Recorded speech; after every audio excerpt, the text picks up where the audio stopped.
नमस्कार। Stock market course for beginners के 7वें lecture में आपका स्वागत है।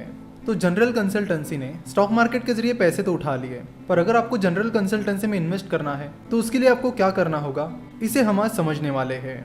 तो स्टॉक मार्केट में शेयर बाय या सेल करने के लिए सबसे पहले आपको स्टॉक मार्केट की टाइमिंग समझनी होगी कि स्टॉक मार्केट की टाइमिंग क्या है।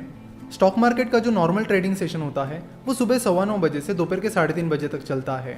यानी स्टॉक मार्केट के नॉर्मल ट्रेडिंग सेशन में आप सुबह 9:15 बजे से दोपहर के 3:30 बजे तक शेयर्स बाय और सेल कर सकते हो। स्टॉक मार्केट मंडे से लेकर फ्राइडे तक ही स्टॉक मार्केट टाइमिंग में खुला रहता है। सैटरडे और संडे स्टॉक मार्केट बंद रहता है और कुछ हॉलीडेज को भी स्टॉक मार्केट बंद रहता है। अगर आपको स्टॉक मार्केट हॉलीडेज की लिस्ट देखनी है और पता करना है कि सैटरडे संडे छोड़कर कौन कौन से दिन स्टॉक मार्केट बंद रहेगा, तो उसके लिए आप हमारी वेबसाइट www.finnovations.com पर जाकर यहाँ नीचे हॉलीडेज पर क्लिक कर सकते हो, जिसके बाद आपको स्टॉक मार्केट हॉलीडेज की लिस्ट मिल जाएगी। तो आप देख सकते हो कि 2019 इस कैलेंडर ईयर में कौन कौन से दिन स्टॉक मार्केट हॉलीडे रहे हैं। तो 2019 में Mahashivratri, Holi, Mahavir Jayanti, Good Friday, Maharashtra Day, Ramzan Eid, Bakri Eid, Independence Day, Ganesh Chaturthi, Muharram, Mahatma Gandhi Jayanti, Dussehra, Diwali, Bali Pratipada, Guru Nanak जयंती और क्रिसमस। इन दिन स्टॉक मार्केट बंद रहेगा। दिवाली में जिस दिन लक्ष्मी पूजन होता है उस दिन स्टॉक एक्सचेंजेस एक स्पेशल ट्रेडिंग सेशन ऑर्गेनाइज करते हैं, जिसे मुहूर्त ट्रेडिंग कहते हैं। तो लक्ष्मी पूजन दिन की शाम स्टॉक मार्केट 1 से 1.5 घंटे के लिए खुल जाता है, जिसके बीच आप शेयर्स बाय या सेल कर सकते हो। वैसे मुहूर्त ट्रेडिंग की टाइमिंग स्टॉक एक्सचेंजेस लक्ष्मी पूजन के कुछ दिन पहले डिक्लेयर करते हैं। अब आपको स्टॉक मार्केट की टाइमिंग तो पता चल गई। अब बात करते हैं कि अगर आपको जनरल कंसल्टेंसी में इन्वेस्ट करना है तो वो आप कैसे कर पाओगे। तो उसके लिए सबसे पहले आपको ट्रेडिंग अकाउंट और डीमैट अकाउंट खोलना पड़ेगा। स्टॉक मार्केट में इन्वेस्ट करने के लिए ट्रेडिंग अकाउंट और डीमैट अकाउंट कंपलसरी होते हैं, उनके बिना आप स्टॉक मार्केट में इन्वेस्ट नहीं कर सकते। तो चलो देखते हैं कि ये ट्रेडिंग अकाउंट और डीमैट अकाउंट क्या होता है। बेसिकली हम जो शेयर्स बाय और सेल करते हैं उन्हें ट्रेडिंग अकाउंट के जरिए बाय और सेल किया जाता है, और फिर वो जो बाय किए हुए शेयर्स हैं उन्हें डीमैट अकाउंट में रखा जाता है। चलो तो देखते हैं कि ये प्रोसेस कैसे काम करती है।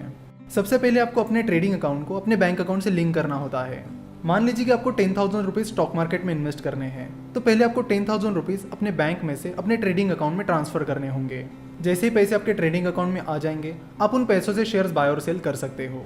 तो जब आप उन पैसों से शेयर्स बाय कर लोगे तो वो शेयर्स आपके डीमैट अकाउंट में स्टोर हो जाएंगे। चलो तो यहाँ पर सेटलमेंट के बारे में भी समझते हैं। अगर आप मंडे को कोई शेयर खरीदते हो तो वो शेयर्स T+2 के बाद आपके डीमैट अकाउंट में स्टोर हो जाएंगे। यानी अगर आप मंडे को शेयर्स खरीदते हो तो मंडे हो जाएगा T यानी ट्रांजैक्शन डे, ट्यूसडे हो जाएगा T+1 और वेंसडे हो जाएगा T+2। यानी जो शेयर्स आप मंडे को खरीद लोगे वो शेयर्स T+2 यानी वेंसडे को आपके डीमैट अकाउंट में आ जाएंगे। तो इस तरह डीमैट अकाउंट और ट्रेडिंग अकाउंट काम करते हैं। डीमैट अकाउंट खोलने के लिए कुछ डॉक्यूमेंट्स की ज़रूरत होती है, जैसे कि पैन कार्ड, आधार कार्ड, बैंक डिटेल्स एटसेट्रा। सवाल आता है कि अकाउंट खोलते वक्त बैंक डिटेल्स क्यों? कई बार कंपनीज अपने प्रॉफिट का कुछ हिस्सा अपने शेयर होल्डर्स के साथ शेयर करती है, जिसे डिविडेंड कहते हैं। यानी अगर आप जनरल कंसल्टेंसी के शेयर खरीद लेते हो और कुछ टाइम बाद जनरल कंसल्टेंसी शेयर होल्डर्स को डिविडेंड डिक्लेयर करती है, यानी अपने प्रॉफिट का कुछ हिस्सा अपने शेयर होल्डर्स के साथ शेयर करती है, तो वो डिविडेंड सीधे आपके बैंक अकाउंट में ट्रांसफर किया जाएगा। तो ये मेन रीजन है कि आपके बैंक डिटेल्स लिए जाते हैं।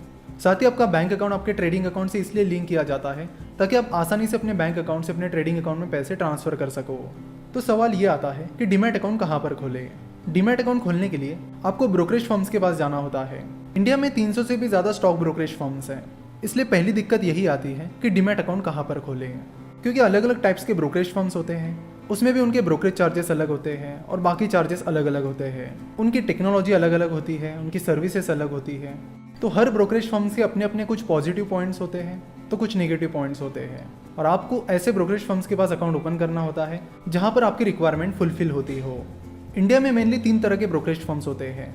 एक होती है बैंक्स, दूसरी होती है फुल सर्विस ब्रोकरेज फर्म्स और तीसरे होते हैं डिस्काउंट ब्रोकरेज फर्म्स। बैंक्स के ब्रोकरेज चार्जेस बहुत ही ज़्यादा होते हैं, इसलिए हम उनके बारे में बात नहीं करेंगे। बात रही फुल सर्विस ब्रोकरेज फर्म्स की और डिस्काउंट ब्रोकरेज फर्म की। तो फुल सर्विस ब्रोकरेज फर्म आपके लिए एक स्पेशल रिलेशनशिप मैनेजर अपॉइंट करके देते हैं और आपको स्टॉक मार्केट की टिप्स भी प्रोवाइड करते हैं, जो कि वैसे आपको फॉलो नहीं करनी चाहिए। क्यों फॉलो नहीं करनी चाहिए इसके बारे में हम आगे कभी बात करने वाले हैं। तो फुल सर्विस ब्रोकरेज फर्म्स का मेन फायदा ये होता है कि वो आपके लिए एक रिलेशनशिप मैनेजर अपॉइंट करके देते हैं, सो दैट अगर कभी आपको दिक्कत होती है तो आप तुरंत उन्हें कांटेक्ट करके अपने इश्यूज सॉल्व कर सकते हो। उनके लगभग हर सिटीज़ में ऑफिसेज भी होते हैं। तो रिलेशनशिप मैनेजर प्रोवाइड करने की वजह से और हर सिटी में ऑफिसेस रहने की वजह से उनके खर्चे बढ़ जाते हैं, जिसे कवर करने के लिए वो आपसे ज़्यादा ब्रोकरेज चार्जेस चार्ज करते हैं।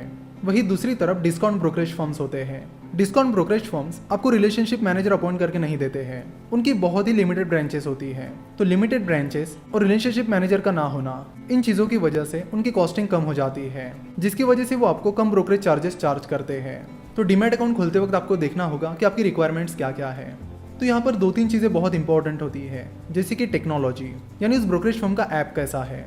दूसरी चीज़, वो ब्रोकरेज फर्म ट्रस्टवर्दी है या नहीं। तीसरी चीज़, उस ब्रोकरेज फर्म के ब्रोकरेज चार्जेस आपके लिए अफोर्डेबल है या नहीं। और चौथी चीज़, अच्छी सर्विस।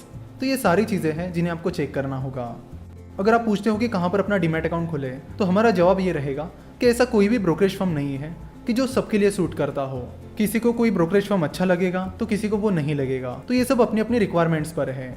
वैसे शुरुआत में आप अपस्टॉक्स इस डिस्काउंट ब्रोकरेज फर्म के साथ अपना डीमैट अकाउंट खोल सकते हो। अपस्टॉक्स एक डिस्काउंट ब्रोकरेज फर्म है, जिसकी वजह से उनके ब्रोकरेज चार्जेस कम है। उनकी टेक्नोलॉजी भी काफ़ी अच्छी है। प्ले स्टोर पर उन्हें 4.4 की रेटिंग मिली है, जो कि स्टॉक ब्रोकिंग इंडस्ट्री में सबसे ज़्यादा है। साथ ही Upstox mister Ratan Tata funded company है, जिसकी वजह से ट्रस्ट का भी कोई इशू नहीं आएगा। तो आप शुरुआत में अपस्टॉक्स के साथ अपना डीमैट अकाउंट खोल सकते हो और चेक कर सकते हो कि क्या वो आपको सूट करता है या नहीं। वैसे अपस्टॉक्स की ट्रेडिंग और डीमैट अकाउंट ओपनिंग के चार्जेस 354 रुपये है, लेकिन आप 9211179432 इस नंबर पर हमें कॉल या व्हाट्सएप करके अपना अकाउंट फ्री में खुलवा सकते हो। तो आप अपस्टॉक्स को ज़रूर ट्राई करिए। मुझे आशा है कि आप में से ज़्यादातर लोगों को अपस्टॉक्स पसंद आएगा। अगर आपको नहीं आता है तो देन यू कैन स्विच, क्योंकि कोई भी ऐसा एक ब्रोकरेज फर्म नहीं है जो सबको सूट करे। नाउ अब डीमैट और ट्रेडिंग अकाउंट तो खुल गया। अब ये कैसे पता करें कि किस कंपनी में इन्वेस्ट करना है और किस कंपनी में नहीं। तो ये एक बहुत ही इंपॉर्टेंट सवाल है, जिसे हम अगले लेक्चर से कंटिन्यू करेंगे। तो यहाँ तक तो हमने बेसिक के बारे में समझा। अगले लेक्चर से हम थोड़े एडवांस लेवल पर आ जाएंगे। आशा करता हूँ कि आपको आज का ये लेक्चर पसंद आया होगा। स्टॉक मार्केट के बारे में और जानकारी के लिए आप हमारी वेबसाइट www.finnovations.com विजिट कर सकते हो। हमसे जुड़े रहने के लिए आप हमें फेसबुक, ट्विटर और इंस्टाग्राम पर फॉलो कर सकते हो। हमारे साथ जुड़े रहने के लिए आपका बहुत बहुत धन्यवाद।